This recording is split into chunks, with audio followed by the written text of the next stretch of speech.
প্রশাসনের প্রাণকেন্দ্র সচিবালয়ে অগ্নিকাণ্ডের পর সাংবাদিকদের প্রবেশ বিধিনিষেধ আরোপ করা হয়েছে।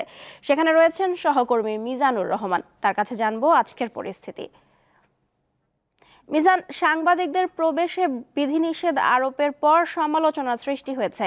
কর্তৃপক্ষের অবস্থানের কোনো পরিবর্তন হয়েছে কি, এবং স্থানীয় সরকার মন্ত্রণালয় আজ থেকে নগর ভবনে অস্থায়ীভাবে কার্যক্রম পরিচালনার কথা রয়েছে, এ বিষয়ে কিছু জানতে পেরেছেন কি?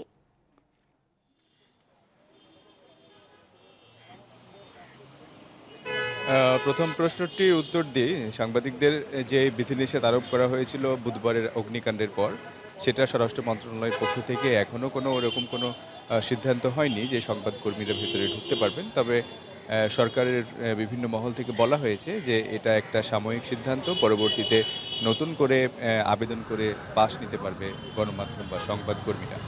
তবে আজকে সচিবালয়ের আশপাশে আমরা দেখেছি যে যেহেতু বুধবার আগুন লাগার পর সরকার খুবই কড়াকড়ি আরোপ করে এই সচিবালয়ের আশপাশে, সেটারই অংশ হিসেবে সরকার কিছু বিধিনিষেধও জারি করে স্বরাষ্ট্র মন্ত্রণালয়ের পক্ষ থেকে বলা হয়েছিল, এবং প্রজ্ঞাপনও জারি করা হয়েছিল একটি, যে সরকারি যে সমস্ত কর্মকর্তা কর্মচারীরা আছে তারা ব্যতীত বেসরকারিভাবে কোনো কেউ সচিবালয়ে প্রবেশ করতে পারবে না। এবং আমরা এসেই এটি আজকে সকাল থেকে দেখতে পেয়েছি। এবং আপনি জানেন যে সচিবালয়ে একটা গাড়ির চাপ থাকে খুব, অর্থাৎ কর্মকর্তা কর্মচারীরা অনেকেই গাড়ি নিয়ে প্রবেশ করেন।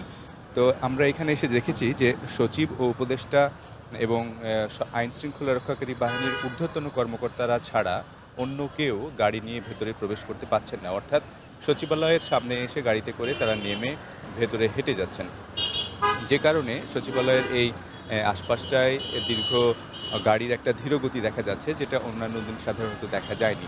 আর আপনি তো জানেন যে অগ্নিকাণ্ডের পর তদন্ত কমিটি কাজ শুরু করেছে। তদন্ত কমিটি কাজ শুরু করে 3 কার্য দিবসের মধ্যে একটা রিপোর্ট দেওয়ার কথা আছে।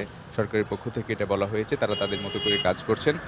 আর আপনি জানেন যে ভবনটি পুড়ে গেছে, 7 নম্বর ভবনে বেশ কিছু গুরুত্বপূর্ণ নথি ছিল, সেটা পুড়ে যাওয়ার কথা জানিয়েছেন সরকারের উপদেষ্টা এবং আইন শৃঙ্খলা বাহিনীর সদস্যরা। এবং আমরা গতকালকে জানতে পেরেছিলাম যে যেহেতু 7 নম্বর ভবনে বেশ কয়েকটি মন্ত্রণালয় আছে, এর মধ্যে বেশি ক্ষতিগ্রস্ত হয়েছিল ডাক ও টেলিযোগাযোগ মন্ত্রণালয় এবং স্থানীয় সরকার মন্ত্রণালয়। এবং স্থানীয় সরকার মন্ত্রণালয়ের দাপ্তরিক কাজকর্ম আজকে থেকে সিটি নগর ভবনে শুরু হওয়ার কথা ছিল, সেটাও আমরা জেনেছিলাম। এবং আমরা জানতে পেরেছি যে সেখানেই আজকে থেকে কাজ শুরু হচ্ছে। আর আইন শৃঙ্খলা পরিস্থিতি যেমনটা দেখেছিলাম আগুন লাগার পর, যে এখানে আইন শৃঙ্খলা রক্ষাকারী বাহিনীর সদস্যরা একটা কড়া নজরদারির মধ্যে রেখেছিল। আজকেও আমরা দেখছি পুলিশের অনেক সদস্যরা আছেন, তারা এখানে দায়িত্ব পালন করছেন। এবং যারা গাড়ি ছাড়া যারা কর্মকর্তা কর্মচারীরা ভেতরে প্রবেশ করছেন, তাদেরকেও খুব তাদের এই যে পরিচয়পত্র আছে, সচিবালয়ের আইডেন্টি কার্ড, সেটি একদম পুঙ্খানুপুঙ্খভাবে দেখে তাদেরকে ভেতরে প্রবেশ করতে দেওয়া হচ্ছে।